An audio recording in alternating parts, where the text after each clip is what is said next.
नमस्कार दोस्तों, जय हिंद। स्वागत आप सभी का आपके अपने YouTube channel MS perfect classes में। आज की इस वीडियो में पढ़ने वाले हैं हम क्लास 10th के चैप्टर नंबर फर्स्ट की एक्सरसाइज 1.4। 1.3 तक हमने पिछले वाले वीडियो में देख लिया। यदि आपने अभी तक वीडियो नहीं देखे हैं तो डिस्क्रिप्शन में लिंक दिया गया है, वहां से आप वीडियो देख सकते हो। बाकी स्टार्ट करते हैं प्रश्नावली 1.4 का क्वेश्चन नंबर फर्स्ट। बिना लंबी विभाजन प्रक्रिया किए बताइए कि निम्नलिखित प्रमेय संख्याओं के दशमलव प्रसार शांत है या अशांत आवृत्ति है। आपको बताना है कि जो संख्या दी गई है प्रमेय संख्या, वो उसका दशमलव प्रसार शांत होगा या फिर अशांत होगा। तो शांत और अशांत के लिए आपको क्या करना है, सबसे पहले जो संख्या दे रखी है, जैसे पहला क्वेश्चन दे रखा है 13/3125। आपको इसको क्या मानना है कि माना दी गई संख्या क्या है, x है, जो कि किस रूप में है, p/q के रूप में। अब p का मान तो कितना हो गया 13 और q का मान कितना हो गया 3125। अब आपको क्या करना है, इसको p/q के रूप में लिखना है। p/q जहां p और q क्या है, जहां p और q सहअभाज्य है, जहां p और q क्या है, सहभाज्य संख्या। अब सहभाज्य का मतलब क्या होता है, जिन संख्याओं का HCF कितना हो 1 या फिर जिनका उभयनिष्ठ गुणनखंड, जिन संख्याओं का उभयनिष्ठ गुणनखंड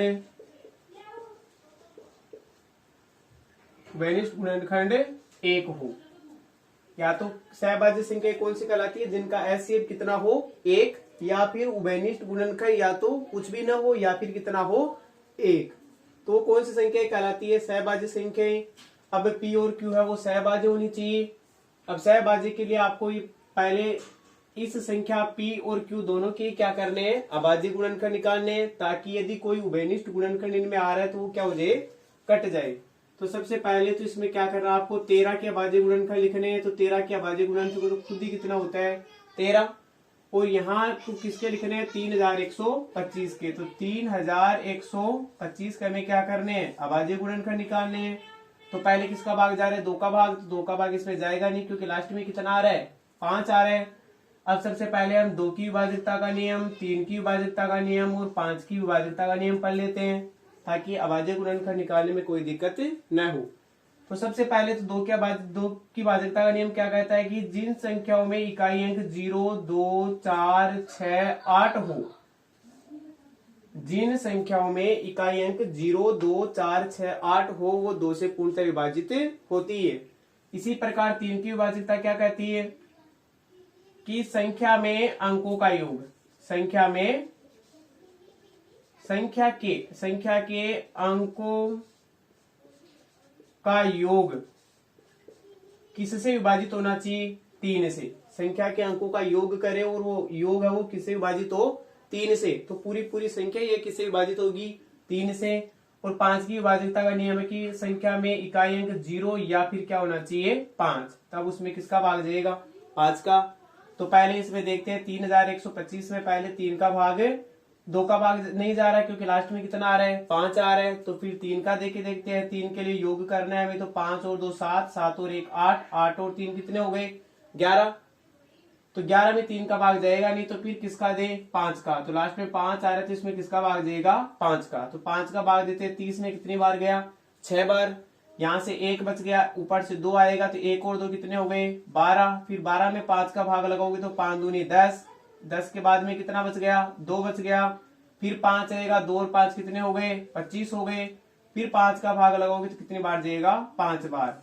अब भी लास्ट में 5 आ रहा है तो फिर किसका भाग जाएगा 5 का। 5 एकम 5, 1 बच गया, 1 और 2 12, 5 दूनी 10। फिर 2 बच गया, 2 और 5 कितने हो गए 25, तो 5 25।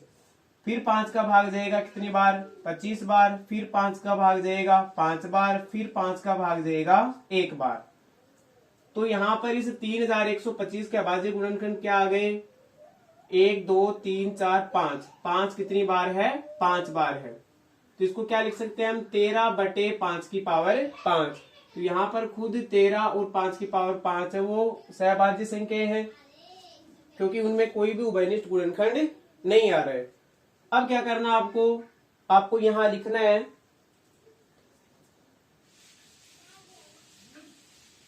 अब आपको लिखना है यहां पर प्रमेय से। प्रमेय से प्रमेय क्या है कि P बटे Q में Q के अभाज्य गुणनखंड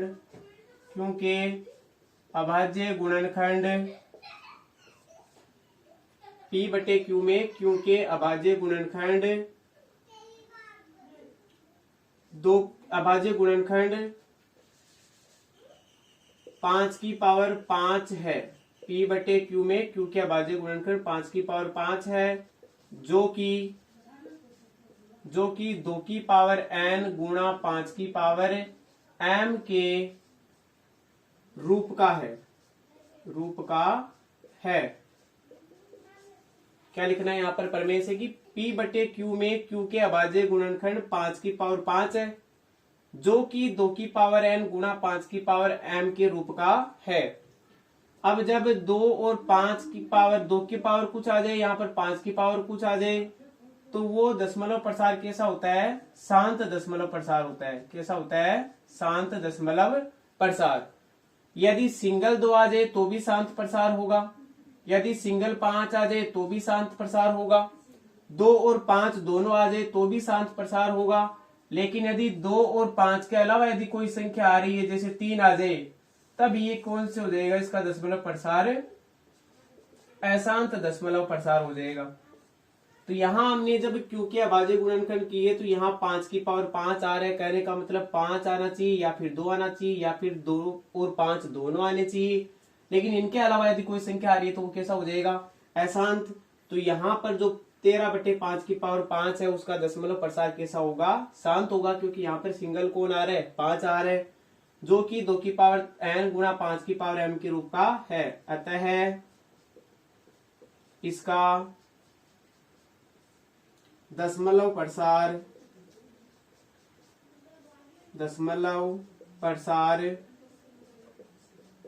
शांत होगा। दशमलव प्रसार कैसा होगा? शांत।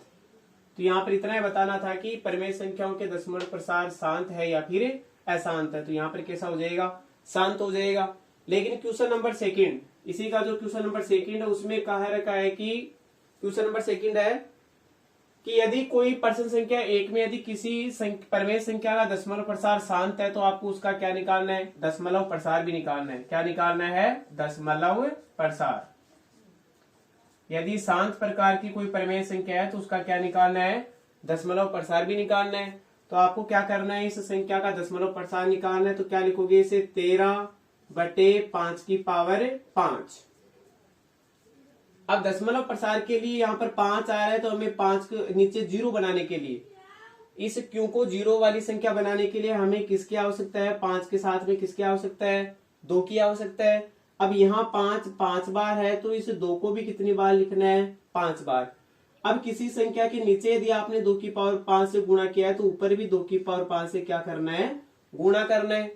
तो ऊपर तो क्या आ जाएगा? 13 गुणा 2 की पावर 5 और बटे, जब घात समान होती है तो आधार आपस में क्या हो जाते हैं? गुणा। ये भी क्या है? एक घातांक का नियम है कि जब a की पावर n गुणा b की पावर n हो तो आधार दोनों गुणा हो जाते हैं और ऊपर क्या लग जाती है? पावर लग जाती है। तो यहां पर भी यही काम करना है। तो 5 गुणा 2 की पावर कितनी आ जाएगी? 5। तो इसको क्या लिख सकते हैं हम? 13 गुणा 2 की पावर 5 कितना होता है? 2 की पावर 5 होता है 32। 32 कैसे आया कि 2 की पावर 5 का मतलब है कि 2 को कितनी बार गुणा करना है? 5 बार गुणा करना है। तो ये कितना आ जाएगा? इसका आंसर है 32। और नीचे आ गया आपका 5 गुणा 2 कितना हो गया? 10, और 10 की पावर कितना? 5। अब 10 की पावर 5 का मतलब कि 1 के साथ में कितने 0 आएंगे? 5 0, तो 2 3 4 और 5। अब क्या करना है? यहाँ 13 को 32 से गुणा करना है। तो 13 को 32 से गुणा करते हैं, तो 32 को गुणा करना है किससे? 13 से। कितना आ जाएगा? 3 दूनी 6, 3 तिया 9, गुणा ये आ गया 32। तो कितना आ जाएगा? 6, ये हो गया 1 और यहाँ पर आ गया 4। तो कितना हो गया? 416। और नीचे कितना आ जाएगा? 1 2 3 4 और 5 0। अब इसके दशमलव प्रसार निकालना है, तो ऊपर से आपको नीचे 5 जीरो है तो ऊपर 5 संख्या छोड़कर क्या लगाना है, पॉइंट लगाना है। तो क्या क्या छूटेगा, 6, 1, 4, 3 संख्या छूट गई। अब आपको जीरो लगाना है 4 संख्या और ये 5 संख्या। अब यहाँ क्या आ जाएगा, पॉइंट, और पॉइंट के आगे क्या लगा सकते हो आप, जीरो। तो ये हो गया 13/3125 का दशमलव प्रसार। कितना आ जाएगा, 0.00416। तो ये पहला क्वेश्चन भी हो गया और इसी का दूसरा क्वेश्चन भी हो गया। आप देखते हैं आगे, आप देखते हैं क्वेश्चन नंबर इसका सेकेंड, पहले का क्वेश्चन नंबर, जो क्वेश्चन नंबर फर्स्ट है उसका सेकेंड। 17/8। और 17/8 को भी देखना है कि इसका जो दशमलव प्रसार है वो शांत है या फिर अशांत है। तो आपको क्या करना है, वहीं ऊपर वाली संख्या तो क्या हो गई, पी, और नीचे वाली संख्या क्या हो गई, क्यू। यहाँ पर वहीं की पी और क्यू दोनों क्या है, सहभाज्य। जो पिछले वाली लाइन, पिछले वाली जो क्वेश्चन किया था उसी में जो लाइन लिखी है वही लाइन कहाँ लिखनी है, यहाँ पर, कि पी और क्यू है वो क्या है, सहभाज्य है, सह अभाज्य। अब आपको क्या करने है, वहीं क्यू के अभाज्य गुणनखंड। तो क्यू के क्या करोगे, अभाज्य गुणनखंड, क्यू के अभाज्य गुणनखंड। तो क्यू के अभाज्य गुणनखंड करोगे तो यहाँ पर क्या आएगा, 8 के अभाज्य गुणनखंड क्या आ गए, 2 की पावर 3। 8 के अभाज्य गुणनखंड क्या हो जाएंगे, 2 की पावर 3। तो क्यू के अभाज्य गुणनखंड 2 की पावर 3 है, क्यू के अभाज्य गुणनखंड 2 की पावर 3 है, जो कि 2 की पावर n गुणा 5 की पावर m के रूप का है, जो कि 2 की पावर n गुणा 5 की पावर m के रूप का है। अतः इसका दशमलव प्रसार कैसा हो जाएगा, अतः 17/8 का दशमलव प्रसार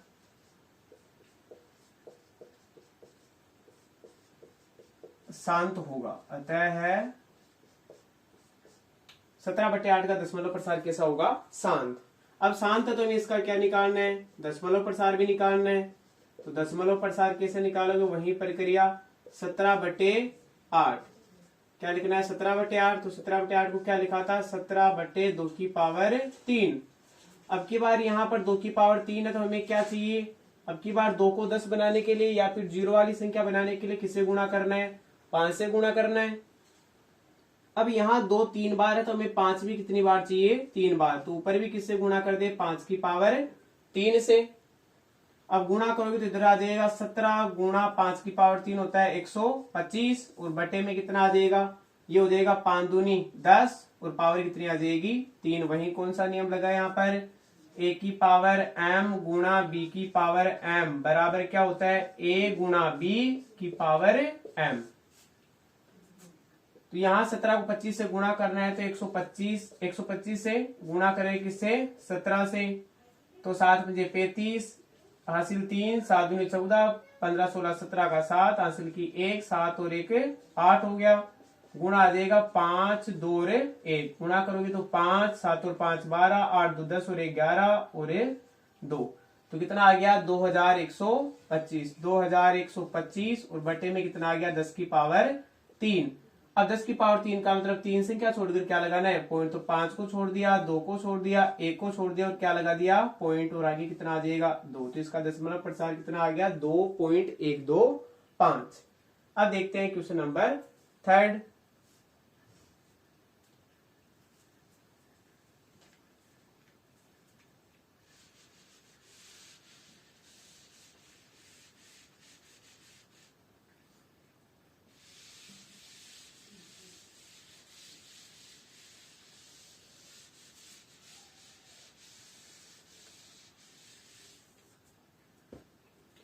क्वेश्चन नंबर थर्ड है 64/P, और ये हो गया 64/455, ये हो गया क्यों। वहीं दोनों क्या है, सहभाज्य होने चाहिए। अब सहभाज्य के लिए यहाँ 64 और 455, पहले 64 के अभाज्य गुणनखंड करने, फिर किसके अभाज्य गुणनखंड करे, 455 के, क्योंकि P और Q दोनों क्या होने चाहिए, सहभाज्य होने चाहिए। अब सहभाज्य के लिए 64 के भी अभाज्य गुणनखंड करें और 455 के भी, ताकि जो भी यदि कोई उभयनिष्ठ गुणनखंड हो वो क्या हो जाए, कट जाए।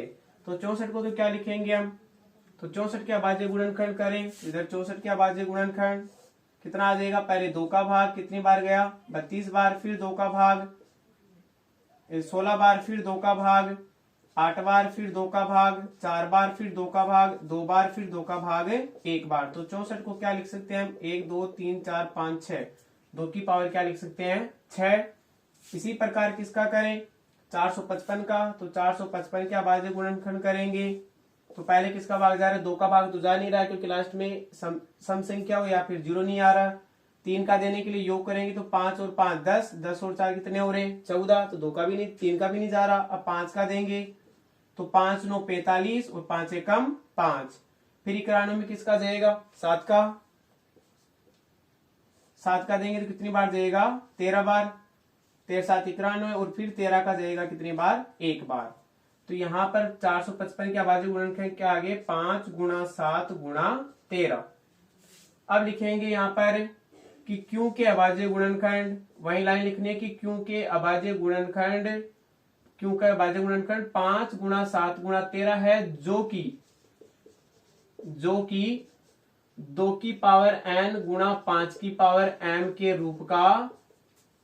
रूप का नहीं है, के रूप का नहीं है।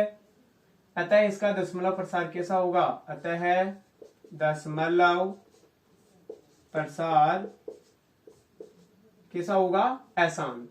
अतः दशमलव प्रसार कैसा हो जाएगा? इसका अशांत है। तो ये था क्वेश्चन नंबर 3। यदि 2 की पावर n गुणा 5 की पावर m के रूप का आ जाए तो शांत, और नहीं आए तो अशांत।